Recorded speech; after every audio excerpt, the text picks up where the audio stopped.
Hello बच्चों। तो हम लोग लास्ट क्लास में क्लास 11th का पहला चैप्टर स्टार्ट कर चुके थे और हम लोग डिस्कस कर रहे थे लॉज ऑफ केमिकल कॉम्बिनेशन। इस टॉपिक के अंदर हम लोग दो लॉज ऑलरेडी डिस्कस कर चुके हैं। पहला लॉ जो हम लोगों ने पढ़ा था वो था law of conservation of mass, उसको ऑलरेडी डिस्कस किया हुआ है। और सेकेंड लॉ जो हम लोग पढ़ रहे थे वो था लॉ ऑफ डेफिनेट प्रोपोर्शन। ये दो लॉ हम लोग ऑलरेडी कर चुके हैं। अब हम लोग इस टॉपिक में थर्ड लॉ पे आ रहे हैं, वो है लॉ ऑफ मल्टीपल प्रोपोर्शंस। ठीक है, लॉ ऑफ मल्टीपल प्रोपोर्शंस थोड़ा समझना होगा। इसमें क्या है, ये लॉ क्या कहता है कि जब भी दो एलिमेंट कंबाइन करके एक से ज़्यादा कंपाउंड बनाता है तो कोई एक एलिमेंट का मास का रेशियो जो दूसरे एलिमेंट के फिक्स्ड मास से कंबाइन करता है तो उस एलिमेंट का मास का जो रेशियो होगा वो एक सिंपल होल नंबर रेशियो होगा। पहले हम लोग ज़रा सा लैंग्वेज समझ लेते हैं या फिर पहले एक एग्जांपल डिस्कस कर लेते हैं तो वो ज़्यादा क्लियर हो जाएगा। फॉर एग्जांपल, और फिर उसके बाद लैंग्वेज पे भी आएंगे। जैसे सपोज़ करते हैं कि हाइड्रोजन एक एलिमेंट है और ऑक्सीजन एक एलिमेंट है। ये दो एलिमेंट कंबाइन करके एक से ज़्यादा प्रोडक्ट बना सकते हैं। जैसे हाइड्रोजन और ऑक्सीजन कंबाइन करके वाटर तो बनाता ही है, ये हम लोग जानते हैं। और दूसरा, हाइड्रोजन और ऑक्सीजन कंबाइन करके एक और कंपाउंड बनाता है जिसको हम लोग हाइड्रोजन पेरोक्साइड कहते हैं। ये क्या है, हाइड्रोजन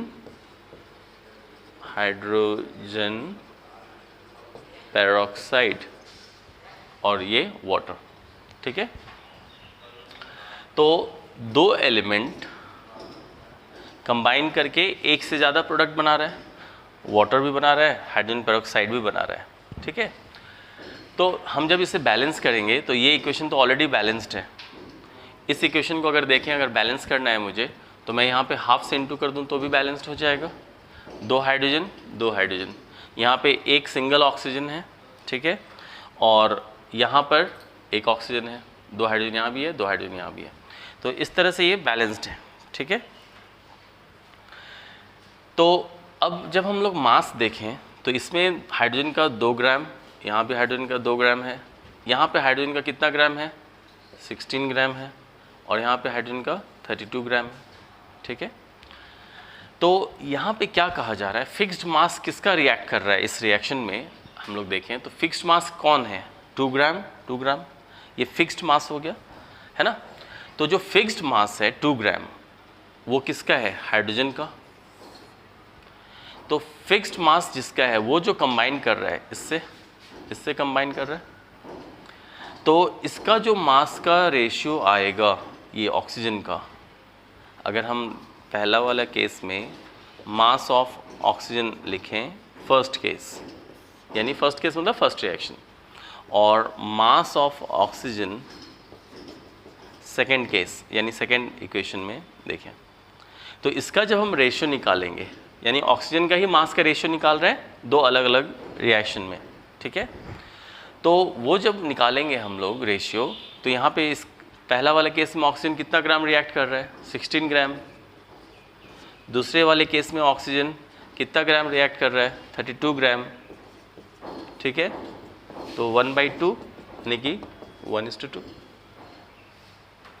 ठीक है, तो 1:2 जो है एक सिंपल होल नंबर रेशियो हो गया, simple whole number ratio. Simple whole number ratio का क्या मतलब हुआ कि जैसे हम लोग अनुपात निकालते हैं, रेशियो निकालते हैं, वो अगर 1 से लेके 5 तक के बीच में आता है, जैसे 1:2, 2:1, 1:3, 3:1, इस तरह से 5 तक में आता है रेशियो, तो उसको हम लोग बोलते हैं simple whole number ratio.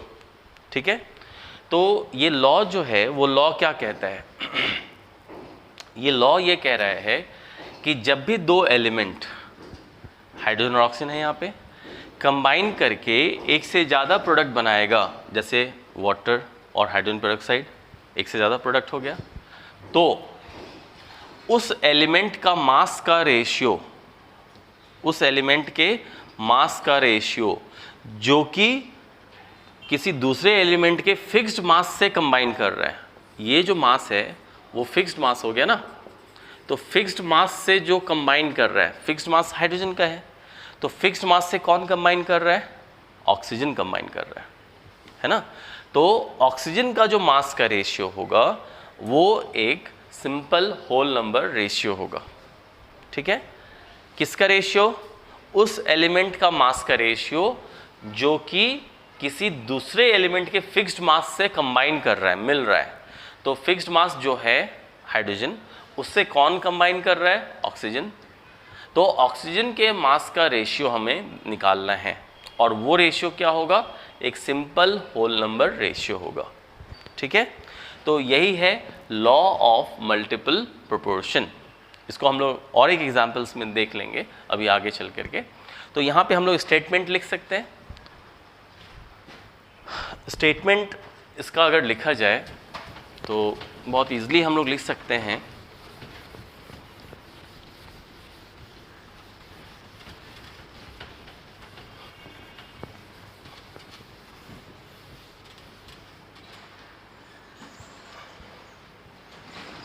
When two elements combine to form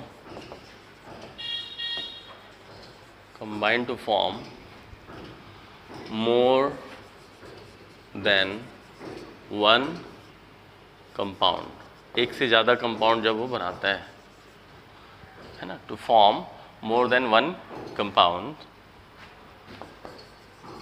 then the ratio of masses of an element which combine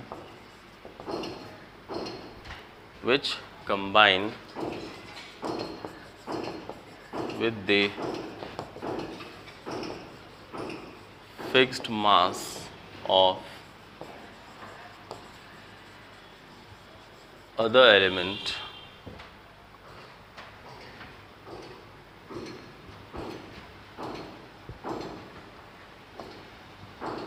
the ratio of the mass of an element which combine with the fixed mass of other element bears a simple whole number ratio।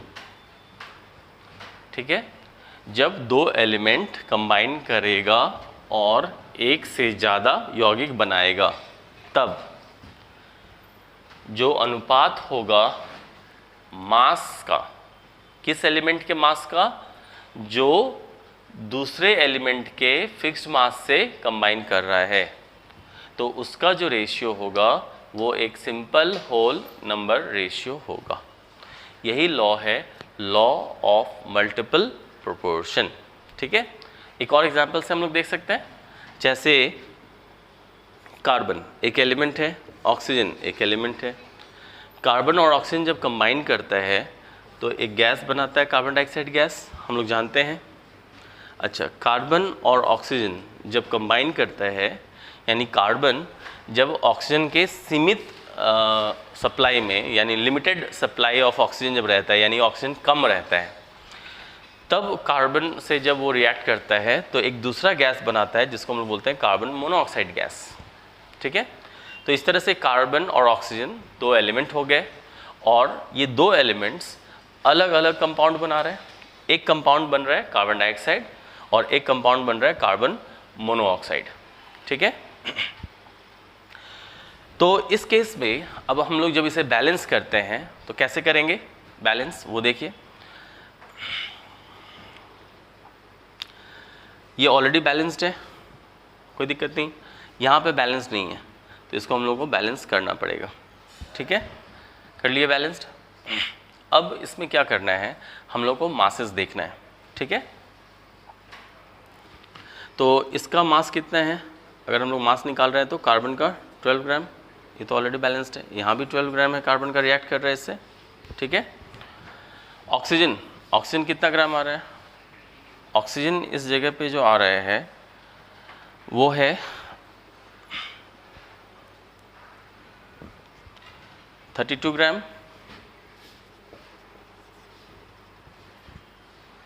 यहाँ पे जो oxygen आ रहा है वो है 16 ग्राम,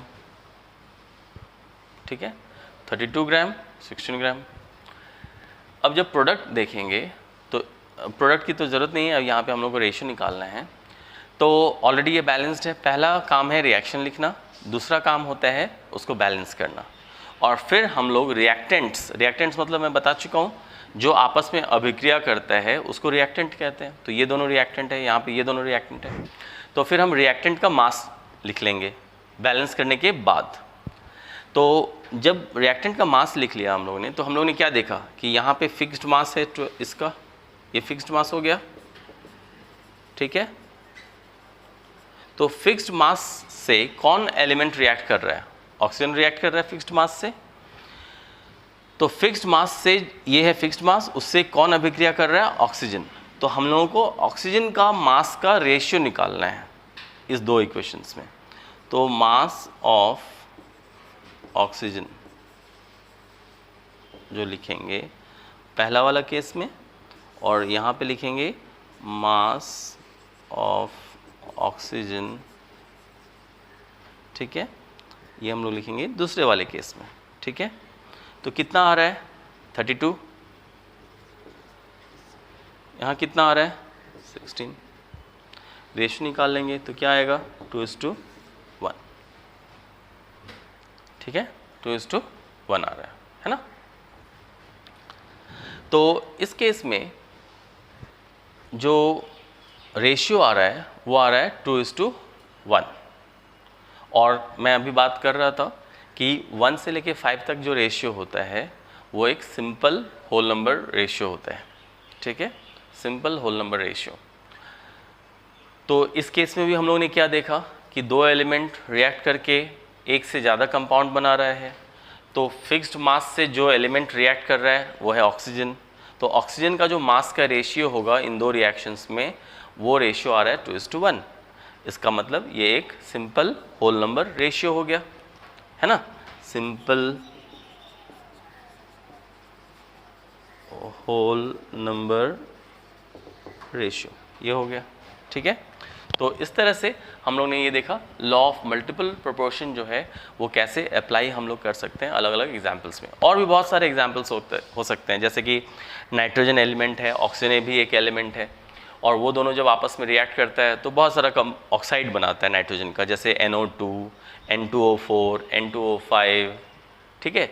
इस तरह से और भी कई सारे डिफरेंट तरह के 5 ऑक्साइड्स बनते हैं, और उन सभी में जब हम लोग वैसे ही फिक्स्ड मास करके दूसरे एलिमेंट का जब रेशियो निकालेंगे तो हम लोग क्या देखेंगे कि एक सिंपल होल नंबर रेशियो ही आता है, ठीक है।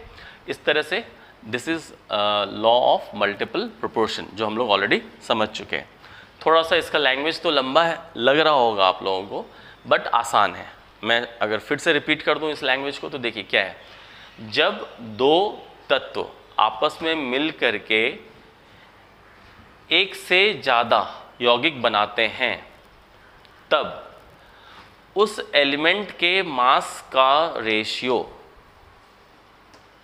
जो कि दूसरे एलिमेंट के फिक्स्ड मास से रिएक्ट कर रहा है, अभिक्रिया कर रहा है, तो उस एलिमेंट के मास का रेशियो एक सिंपल होल नंबर रेशियो आएगा, ठीक है।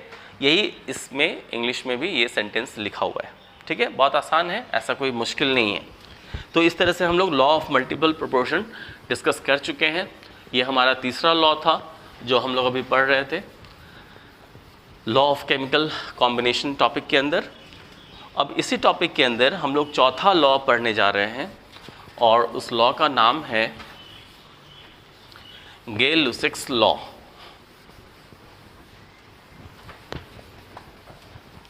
Gay Lussac's law, this is the fourth law. चौथा लॉ हो गया गे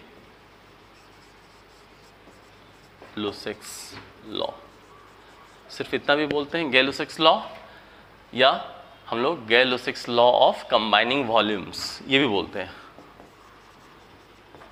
गे-लुसिक्स लॉ ऑफ कंबाइनिंग वॉल्यूम्स ये भी बोला जाता है। ठीक है, ये लॉ क्या कहता है? देखिए ये लॉ सिंपल सा लॉ है और नाम से भी क्लियर लग रहा है, कंबाइनिंग वॉल्यूम्स, है ना। गे-लुसिक्स लॉ गैस के लिए एप्लीकेबल है। सबसे पहली बात तो ये समझना है कि गैस के लिए हम इससे बात करते हैं इस लॉ में। और ये लॉ क्या कहता है कि जब भी कोई गैस आपस में मिलता है या फिर वो एक प्रोडक्ट के रूप में जब बनता है तो वो हमेशा वॉल्यूम के हिसाब से ही करता है। ठीक है, और आपस में जो मिलने वाले गैस हैं वो हमेशा एक सिंपल रेशियो में मिलते हैं, पहली बात। और जो प्रोडक्ट बनता है उसका रिएक्टेंट के साथ वो भी एक सिंपल रेशियो होता है। पहले सेंटेंस लिख लेते हैं, फिर एक एग्जांपल लेते हैं और फिर इसको हम लोग और डिस्कस करेंगे। देखिए, जैसे फॉर एग्जांपल मैंने बताया कि गैस के लिए एप्लीकेबल है, तो हम लोग कह सकते हैं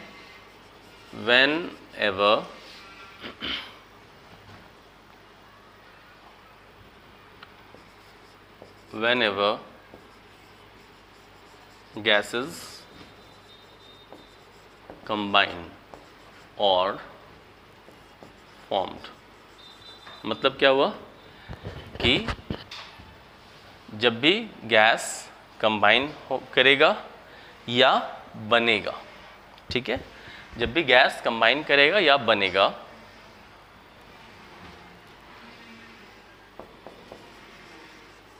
they do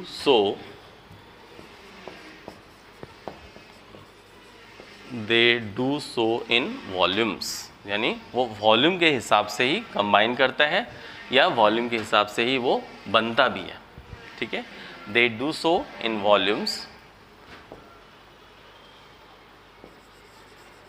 bear simple whole number ratio with each other and with products। ठीक है, ये तो सेंटेंस हो गया उसका स्टेटमेंट। ये लॉ क्या कहता है? ये लॉ कहता है कि जब भी गैसेस आपस में मिलते हैं या बनते हैं तो वो हमेशा वॉल्यूम के हिसाब से ही ऐसा करेंगे और उनके बीच में एक सिंपल रेशियो होता है, आपस में भी होता है सिंपल रेशियो, और जो प्रोडक्ट बनेगा यानी जो नया चीज़ बनेगा उसके साथ भी रिएक्टेंट का एक सिंपल रेशियो होता है। ये लॉ है गैस, मतलब ये जो लॉ है वो गैस से रिलेटेड है, मैंने लिख भी दिया है यहाँ पे। ठीक है, वॉल्यूम के हिसाब से कंबाइन करता है, ये सब कीवर्ड्स हैं जो याद रखना है। गैस के लिए एप्लीकेबल है, वॉल्यूम जो वॉल्यूम के हिसाब से कंबाइन करता है और आपस में और प्रोडक्ट के साथ एक सिंपल रेशियो होता है। ये मेन चीज़ ध्यान रखना है ना। अब इसको हम लोग ज़रा अप्लाई कर लें तो कैसे करेंगे, देखिए। तो वेन एवर गैसेस कंबाइन, यानी गैस की बात हो रही है, तो हम ले लेते हैं फॉर एग्जांपल हाइड्रोजन गैस। ठीक है, यहाँ पे गैस लिख लेते हैं, क्लोरीन गैस ले लेते हैं, तो ये दो गैस हो गए, आपस में कंबाइन कर रहा है। ठीक है, तो जो प्रोडक्ट बनेगा वो क्या बनेगा? HCl बनेगा। सही, HCl गैस बन गया। तो अब इसको बैलेंस करना है, पहला काम। तो इसको जो बैलेंस करेंगे तो हम लोग आराम से यहाँ पे 2 लिख सकते हैं, तो ये रिएक्शन हो गया, बैलेंस्ड हो गया कि नहीं हो गया? ठीक है, तो अब देखिए, तो यहाँ पे क्या बोला जा रहा है कि गैसेस जब भी कंबाइन करेगा वो वॉल्यूम के हिसाब से करेगा। अगर हम वॉल्यूम के हिसाब से बोलते हैं तो कैसे बोलेंगे? देखिए, ये हाइड्रोजन के आगे जब हम रिएक्शन को बैलेंस कर लेते हैं तो बैलेंस करने के बाद आगे जो कोफिशिएंट है H2 का, जो कोफिशिएंट है यहाँ पे वो क्या है? 1, यानी कि हम ऐसे लिखेंगे 1 volume of hydrogen is reacting with, यहाँ पे भी 1 है, is reacting with 1 volume of chlorine. तो बन क्या रहा है, यहाँ पे आगे 2 है, इसका मतलब 2 वॉल्यूम ऑफ HCl बन रहा है। ठीक है, तो वॉल्यूम के हिसाब से कहने का यही मतलब हुआ। ठीक है,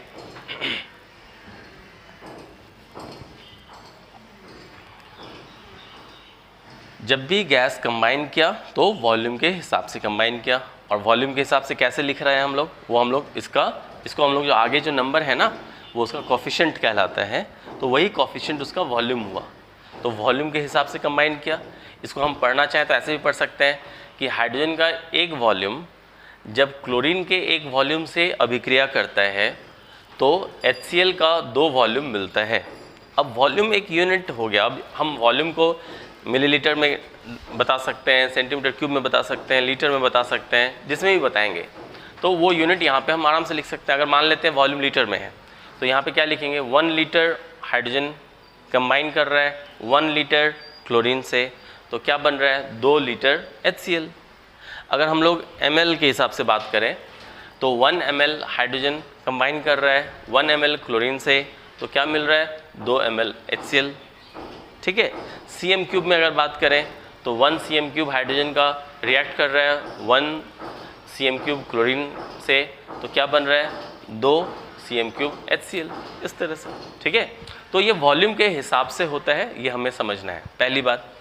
अब उसके बाद क्या बोला जा रहा है यहाँ पे कि ये तो हम लोग समझ गए ना कि वॉल्यूम के हिसाब से का क्या मतलब हुआ।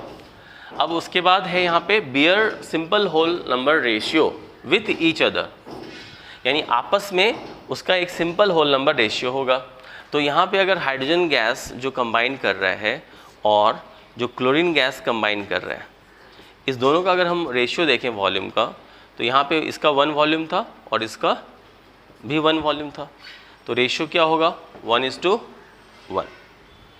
तो ये क्या हुआ, एक सिंपल रेशियो आया ना 1:1। तो आपस में विथ ईच अदर, आपस में जो मिलेगा वो एक सिंपल रेशियो में ही मिलेगा। तो एक बात तो ये हो गई। फिर यहाँ पे लिखा हुआ है विथ प्रोडक्ट, आपस में भी सिंपल रेशियो और प्रोडक्ट के साथ जो है वो भी एक सिंपल रेशियो ही होगा। तो अब अगर हम लोग प्रोडक्ट के साथ रेशियो निकालें तो क्या होगा, जैसे हाइड्रोजन का रेशियो क्लोरीन के साथ और इसका रेशियो HCl, प्रोडक्ट में यहाँ पे क्या है HCl। तो अगर हम वॉल्यूम का रेशियो निकालें तो इसका जो वॉल्यूम था वो 1, इसका वॉल्यूम कितना 1 और इसका वॉल्यूम 2, तो ये एक रेशियो आ गया 1:1:2। तो ये जो रेशियो आया ये क्या है, ये एक सिंपल होल नंबर रेशियो है। ठीक है, तो आपस में भी simple whole number ratio, product के साथ जो करेंगे वो भी एक सिंपल होल नंबर रेशियो, तो दोनों ही होल नंबर रेशियो होगा। ठीक है, तो ये जो गैय-लुसिक्स लॉ है ऑफ कंबाइनिंग वॉल्यूम्स, ये गैस के लिए अप्लाई होता है। और ये लॉ क्या कहता है कि गैस जब भी आपस में मिलता है या बनता है तो वो वॉल्यूम के हिसाब से मिलता है, वॉल्यूम के हिसाब से बनता है। ठीक है, और आपस में जो गैस अभिक्रिया करता है उसका जो वॉल्यूम का रेशियो होगा वो एक सिंपल होल नंबर रेशियो होगा, और आपस में जो रिएक्ट किया और जो प्रोडक्ट बना तो उन सबका जो रेशियो होगा वो भी एक सिंपल होल नंबर रेशियो होगा। और ये रेशियो किसका है, मैं आपको याद दिला दूँ, वॉल्यूम का है ना। तो वॉल्यूम आपस में जो कंबाइन करता है वो एक सिंपल होल नंबर रेशियो में है, और प्रोडक्ट के साथ भी सिंपल होल नंबर रेशियो ही होता है। ठीक है, तो मेरे ख्याल से ये बिल्कुल क्लियर है गैय-लुसिक्स लॉ ऑफ कंबाइनिंग वॉल्यूम्स, समझ गए। और भी एग्जांपल्स ले सकते थे, जैसे फॉर एग्जांपल कुछ और ले लेते हैं। जैसे मान लीजिए नाइट्रोजन एक गैस है, जैसे है ना, नाइट्रोजन तो गैस है ही, तो नाइट्रोजन अभिक्रिया क्या किससे, हाइड्रोजन गैस ले लेते हैं, तो क्या मिलेगा प्रोडक्ट मिलता है अमोनिया गैस। ठीक है, बैलेंस कर लेते हैं हम लोग, ये बैलेंस नहीं किया हुआ है तो इसको बैलेंस कर लेते हैं। तो 2 नाइट्रोजन हो गया, हाइड्रोजन वहाँ पे 6 है, 3 2 6, और यहाँ पे 2 है तो इसको भी 3 से कर दिए। तो अब ये रिएक्शन बिल्कुल बैलेंस्ड है। ठीक है, तो ये लॉ क्या बोला कि गैस जब भी आपस में अभिक्रिया करता है तो वॉल्यूम के हिसाब से करता है। तो अगर हम वॉल्यूम लिखना चाहें तो आगे यहाँ पे कोफिशिएंट कितना है 1, तो ये हो गया 1 volume of nitrogen combines with 3 volume of hydrogen. 1 volume of nitrogen combines with 3 volume of hydrogen and forms ammonia 2 volume. तो अमोनिया का 2 वॉल्यूम बनेगा, यही लॉ है। ठीक है, तो वॉल्यूम के हिसाब से कंबाइन किया। एक तो ये बात हम लोग समझ गए। अब इसका मतलब इसका अगर 1 लीटर है तो इसका 3 लीटर कंबाइन करेगा और प्रोडक्ट यानी अमोनिया जो बनेगा वो 2 लीटर बनेगा। ठीक है, ये मतलब हुआ। इसका 1 ml, इसका 3 ml जब आपस में रिएक्ट करेगा तो अमोनिया का 2 ml बनेगा, ये मतलब हुआ कहने का। ठीक है, तो ये बात होगी। अब अगर हम लोग रिएक्टेंट में जो गैसेस हैं उसका अगर हम ये करें, रेशियो निकालें वॉल्यूम का, तो N2 गैस और H2 गैस ये हो गया।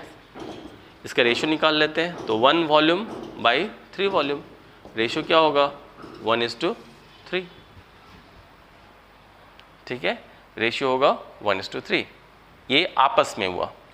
अब अगर हम प्रोडक्ट के साथ निकालें तो N2 का रेशियो H2 के साथ और उसका रेशियो अमोनिया के साथ, तो क्या हो जाएगा रेशियो 1:3:2। तो ये भी एक सिंपल होल नंबर रेशियो हुआ ना। 1 से 5 तक के रेशियो को हम लोग सिंपल होल नंबर रेशियो कहते हैं। ठीक है, तो इस तरह से गे-लुसिक्स लॉ ऑफ कंबाइनिंग वॉल्यूम्स हम लोग ने अलग अलग एग्जांपल्स में देखा। एग्जांपल्स बहुत सारे हो सकते हैं। ठीक है, बहुत सारे एग्जांपल्स हो सकते हैं। मैंने कुछ कॉमन एग्जांपल्स लिया और उसको मैंने समझाया यहाँ पे कि कैसे गैसेस आपस में मिलते हैं वॉल्यूम के हिसाब से, प्रोडक्ट जो बनता है वो भी वॉल्यूम के हिसाब से, और जो रिएक्टेंट्स है उनके बीच का जो रेशियो होता है वो एक सिंपल रेशियो है, और रिएक्टेंट्स और प्रोडक्ट के बीच में जो रेशियो है वो भी एक सिंपल होल नंबर रेशियो है। ठीक है, ठीक है, तो इस तरह से हम लोगों ने चौथा लॉ कंप्लीट किया। यहाँ पे law of chemical combination topic के अंदर चौथा लॉ था ये, गे-लुसिक्स लॉ ऑफ कंबाइनिंग वॉल्यूम्स।